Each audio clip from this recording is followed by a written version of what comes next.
Let's switch gears, buddy. What is new? Well, first of all, are you going to be running again against Nancy Pelosi? I might. I'll leave it. Oh, you're not. Oh man, here I was hoping we'd have a bombshell for everybody. Well, I'll give it to you straight. I'm eager to. Because Okay. I'm supported by a party. I'm not really in a position to just relaunch. I have to do a few things to put myself in a position to do it. So Sure. I'm working on it. I would like to. I hope to. And I expect to.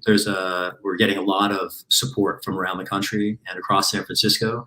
And seeing Nancy Pelosi escape accountability by ducking a debate for the 30th year and going back to Washington because voters didn't understand her record or the alternative is frankly, I'd be abandoning the movement if I didn't. And I particularly see the need not only to give San Francisco a voice aligned with our city's proudly visionary principles in Washington, but I also see this as a necessary step to defend the integrity of our election system.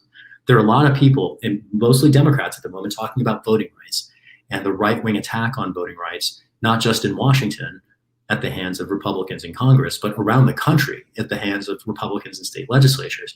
And it's a real concern. It is a frontal assault on our democracy, and the concerns that Democrats have raised about it overlook the attack on the side door of our democracy by Democratic incumbents who do things like refusing to debate opponents. And that is they do a lot more than that. I mean, the DNC antics, we'll be talking for the next 5 hours if we get into the antics that DNC does. But so when you ask me if I'm running again, that's what I'm thinking about, because the question is our election system sufficiently legitimate that a challenger can break through? And when the press doesn't cover campaigns or smears them or doesn't hold incumbents accountable, the question becomes, is the engine of our democracy broken? And I don't frankly know the answer to that. It seems to be. And you fix a broken system by participating in it. That also is an open question. I don't frankly know how to fix this particular system without participating in it, which sort of is why I'm in it in the first place, right? And so it's a straightforward question that you asked that unfortunately has a complicated answer. And oh no, totally, man. I just wasn't sure if you were going to give me a soundbite. Like I wasn't sure if it was going to be like, you know what, I'm doing it, or like, no, I'm not going to do it. Here's what I'm doing instead. I mean, hey, we've talked about this before, and I'm not gonna, no pressure. I'm not gonna like harp on this, but Mayor Shahid has a nice ring to it. City Council member Shahid has a nice ring to it. If you want to stay in electoralism, which of course you don't have to, because you've done all kinds of stuff. You don't need to stay in electoralism if you don't want to. But well, you kind of if just to finish that, I'm not an electoralist. Mm-hmm. I'm a candidate because I have been a direct action organizer, a policy advocate, a community organizer, an impact litigator. It's because all of those things that I have done have sort of led me to the top of each of those respective mountains, and then witnessing the unwillingness of our elected leaders to show up for work is what forced me into electoral politics. So I come to electoralism not as a last resort, but I've pulled all the other levers and I see where the machine is broken. So I came to that arena particularly to fix a problem, not because I aspire to a political career. And the particular problems I see specifically include three-letter agencies that as a mayor or a city council person, I would have absolutely no opportunity to address. And the last thing I'm interested in is moving backward.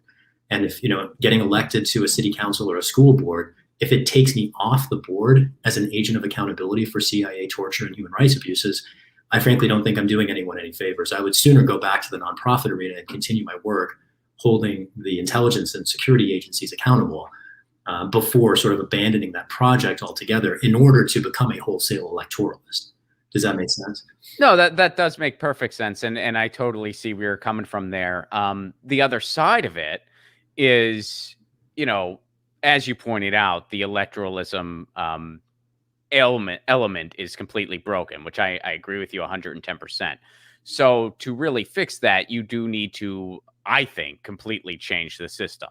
And how will something like that happen? Well, something like that will happen from the ground up. Would a city council member Shahid be able to go after these three-letter agencies, as you put it?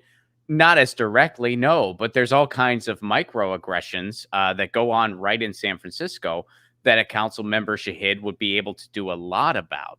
And, that sort of thing does eventually, hopefully translate into federal policy. So, but I totally get your point. I mean, I take your point 110%. And I take yours too. And just to, back it up a little bit, local offices are the most important in our democracy. The smaller the jurisdictional unit, the more influence the individual in the office frankly has. And I've seen, here in San Francisco, a member of our Board of Supervisors who represents the area where I live, Dean Preston, has been incredibly effective at promoting, for instance, tenants' rights. He helped, as a nonprofit lawyer, engineer the first proposal to provide representation paid for by the city to people facing eviction, basically public defenders for tenants. And that's an incredibly huge proposal, vision. It established a beachhead in San Francisco. It moved to New York. It should be national policy, but it isn't. And if I have the opportunity to serve in Congress, I'd be very eager to take that proposal in Congress. And I'm just pointing out here where it came from. It came from city council people, a member of our Board of Supervisors, local politicians, and public servants doing the hard work of representing their communities every day. And I don't mean in any way to diminish its importance. It's just not where, my focus has been much more on Washington over the last 20 years than it has been on San Francisco. I got you. Let me ask you this. So Nancy Pelosi has said that she will not be seeking the speakership again. Do you think there's a chance she's just going to call it a day? No, and here's why. Well, because there's two different ways this could break. If she were to call it a day, as you say, and retire, that would be great. I would love for that to happen. Yeah. One reason I don't think it will happen is that she, even after passing the gavel to likely Hakeem Jeffries in the next congressional session, she could still remain the spigot for corporate money across the Democratic Party. She could retain all of the influence she has had as the speaker without any of the accountability, which, when you were describing the sort of one perspective from which me taking the Justice Department job 20 years ago might have been attractive. Yeah, it's great work if you can get it to get paid for doing nothing. And she very well could retain her influence without any of the accountability from the standpoint of a career incumbent. That's great work if you can get it. The other reason I think it's unlikely that she will, as you put it, call it a day, is that even if she wants to retire, the LA Times recently reported the open ambition of the Pelosi's to put her daughter, Christine, in the seat. So what if you run against her daughter? Well, that likely might happen. I mean, you were forecasting precisely what I think is the most likely scenario. Other scenarios could emerge, but one reason that's particularly compelling is that Nancy Pelosi, as a 30-year incumbent, has engaged in all kinds of democracy suppressing measures, like, for instance, ducking debates for 30 years. I don't think her daughter can get away with that. And if anybody has to debate me, I have absolute confidence that I'll be in Congress because my platform very clearly matches the preferences of our district. The only reason I'm not in Congress now is because most voters didn't know the choices before us. They didn't know the incumbent's record. She relied on corporate propaganda. And my favorite part here is when you see Pelosi's response to the rare, thoughtful question that she gets from a reporter, it's positively Trumpian.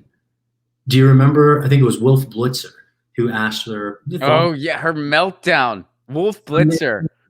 How bad do you have to be where I find myself rooting for Wolf freaking Blitzer? Nancy Pelosi level bad, apparently. Yeah, we feed them. I mean, there really is like we're the peasants. We're the plebs. Yeah. And she's the queen. And of course she wants her daughter to run. Of course she wants to give it over to her daughter. That's how the royal line works. And we're supposed to just take this. And I find this particularly interesting. So I immigrated to the US from the UK, which is a constitutional monarchy. I live now in San Francisco, had the chance to win more votes against Nancy Pelosi, the closest thing we have to a queen in American politics. Won more votes against her than anyone in her 30-year career. I am eager to finish the job, particularly because if there's anything that offends me more than the corporate co-optation of one of America's most progressive cities by plutocracy and oligarchy, if there's anything that offends me more, it is nepotism and effective monarchy. We have an anti-nobility clause written in our Constitution. We repudiated inherited office in the document that established our country, and Nancy Pelosi wants effectively to work around it by placing her daughter in the seat. So all that's just, it's a long-winded way of responding to your question of, do I think that Pelosi is going to pack it in? Whether it's her or her daughter, the dynasty that created Nancy Pelosi, the dynasty that created Gavin Newsom, the dynasty who is part of her family. That dynasty is what I am ultimately running against. And the notion of dynasty in the abstract is profoundly un-American. I think any American should frankly be offended at the idea that Nancy Pelosi has this openly monarchical aspiration. We have no place in American politics, in a democracy, for dynasties, whether that's the Bushes or the Clintons or the Pelosis or the Kennedys. We are committed to government for, of, and by the people, and nothing violates that more clearly than inherited political office and privilege. I'm with you, man. I'm with you 110%. I mean, sometimes you just think like, well, doesn't she have enough? I mean, 2 ice cream freezers and what, $100 million? Like maybe she'll just pack it in. But no, I think you're right. I don't think she's going to. I just dare to dream. Well, what else is if you come up with any good jokes about dynastic succession and a proud democracy, please share them with me, because I'll be very eager to build my comedy repertoire. I will send them your way, man. Well. So what else in the meantime is on the agenda for Shahid Buttar? What other projects do you got on the horizon? I've gotten out of the habit of just referring to saying in the pipeline about anything, because fuck pipelines. So on the horizon is how I like to put it. 2 things on the horizon that I'm actively moving toward, trying to find alternatives to a pipeline analogy here. I'm sprinting to the horizon, both in writing a book about the last 20 years and the rise of bipartisan authoritarianism that has prompted and animated not just my advocacy and my art, but also my political campaigns. And I'm also working on an album. The track I've been working on the last couple of weeks that I'm most excited about is basically a history of the CIA put to a tech house track.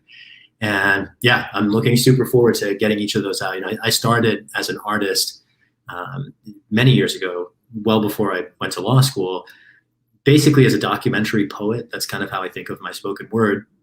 And then when I took up DJing, I started putting my poems to music. And some of the songs I put out include Ferguson to Jerusalem, and it refers to the pattern of predatory paramilitary policing long before. I put this out in 2017, and I wrote it, I think, in 2014 or 15, inspired by the murders of Mike Brown and Eric Garner, many years before the more recent murders of George Floyd and Breonna Taylor, to which we continue to respond. And nothing pains me more than to need to continue performing songs that I wish addressed issues that we put to bed. And our failure to address those issues is precisely why, as an artist, I felt compelled to pursue advocacy and then electoral politics. Last thing I'll just say here on the album is as a candidate, there's a certain vernacular that I have the opportunity to speak in and use. And as an artist, there are other vernaculars that I have a chance to use. And so I'm excited to step back into my old self and represent the entirety of my perspective, beyond just the limited issues that come before me politically. So yeah, between the book and the album, those are 2 projects that I'm very excited about bringing to fruition later this year. Where can people learn more about all of the above, Shahid? You can check us out online, our campaign site where folks can support our 2022 relaunch is shahidforchange.us. And folks can find me online on YouTube or Twitter, Facebook, Instagram, and Clubhouse at Shahid for Change. Get your news on with Ron. Don't you want to know what's going on? We're getting our news on today. Get your news on with Ron. Don't you want to know what's going on? We're getting our news on today. You can tweet me an article at Ron Placone. We'll go through it together and make it our own. Get your news on with Ron. Don't you want to know what's going on?